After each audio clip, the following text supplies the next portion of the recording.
Hi there. I'm going to cover a common question today. How do I move the hoses around on my regulator? So just really quickly want to show you how to do that. I've got a regulator here. I've got a inflator on one end, air 2, second stage, my favorite, G260 on the other, and a computer console on the high pressure port. So what I need to do is I'm going to move these things around just a little bit. Maybe I want to adjust the angle that these are coming out just to ease the hose routing or something like that. Maybe I'm replacing a hose on here. Whatever, all of this can be done at home. If you're not comfortable with it, however, bring it in. First thing I'm going to do is I'm going to pull these hose protectors back. So what I do is I hold the regulator and I just kind of twist this guy back and forth. And I want to expose the hose part right here as well, because this is the most common failure point for a hose.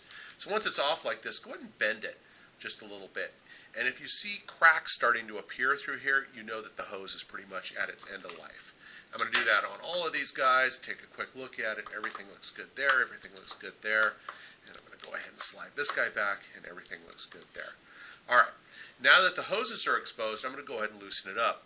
The two tools I recommend you have, one is a 9/16 box end wrench, and the other is a 5/8 box end wrench. I use box end wrenches because crescent wrenches can sometimes round off the edges of the hose ends and make it harder for you to do the next time. If you use a crescent wrench, no problem, just tighten it up really nicely. Scuba tools all have these standard on them, so if you have a scuba tool in your repair kit, it'll have all of these wrenches on it. All I'm going to do here is just loosen it up. And if you notice, I shouldn't have to put it in a vise or anything like that. Once I get all of these hoses nice and loose, okay, all I'm going to do is unscrew them, and the way that I do that is I just hold and drop this down. Okay, and I'm going to remove each of these stages. Just really quickly, I will show you. This is a really good point to take a look at the regulator. Make sure you don't have any corrosion or anything in there. Everything looks good here. And just so you can see, that's the high pressure port, and if you look, there's a tiny little pinhole in there, so that if your high pressure hose explodes or gets cut somehow, then you're not going to lose that much air. It's only the air that can come through there. It's the place you lose the most air if you have a hose failure is through your low pressure side, because there is no restriction into the regulator there. Okay, so first stage looks good. All the lands look really good on that. I'm going to go ahead and move. Let's say I wanted to change the angle that this regulator is sitting at. So I'm going to move one of my port plugs from here to here, because this is where I'm going to put my second stage.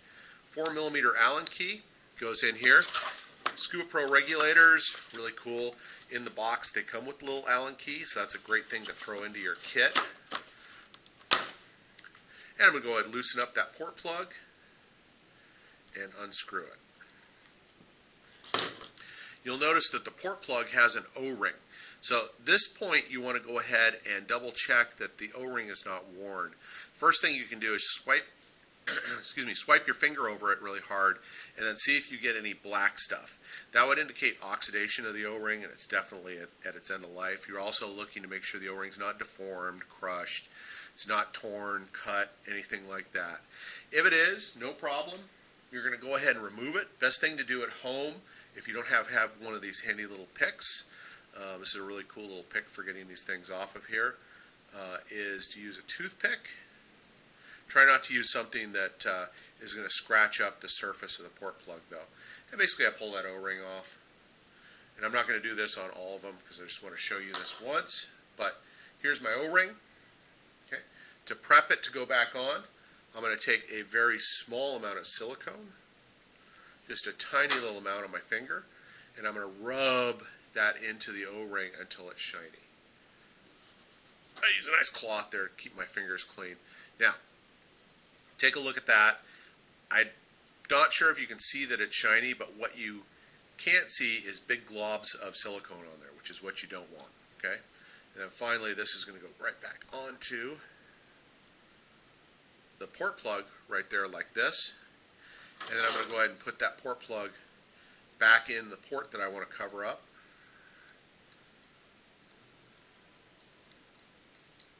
And I take it down to finger tight. Now, do not over tighten these. Just to finger tight, and then just a little bit beyond that. That's it. What you don't want to have it do is back out. But you also don't want it to be man tight, over tightened, in other words. All right. Now, let's connect the high pressure and the low pressure. And here's the cool thing is you can't confuse high pressure and low pressure because the port sizes are different. Here's port plugs. This one's high pressure, this one's low pressure. And you can see it's a substantial size difference. So you can't actually confuse those two hoses. So here's my high pressure hose. If you notice, it also has a very tiny little orifice on it as well. And I'm going to go ahead and screw this guy in. Now, assume that I've already checked the O-ring and all of that stuff. I don't think you need to see me do that here on camera.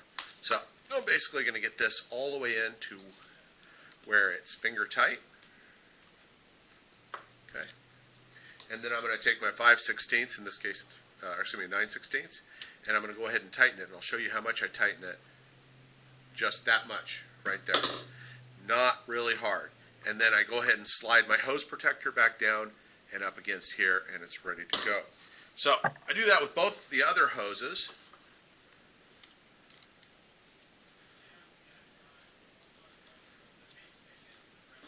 Okay, once again, finger tight to just slightly tight.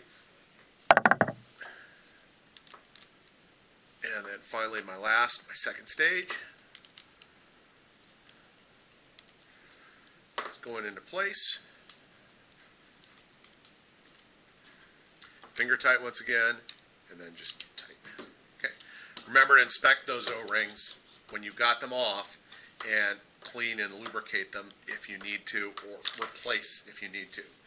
Okay, the next thing I'm going to do is I'm going to get this thing on a tank, and I'm going to go ahead and put it in a bucket of water.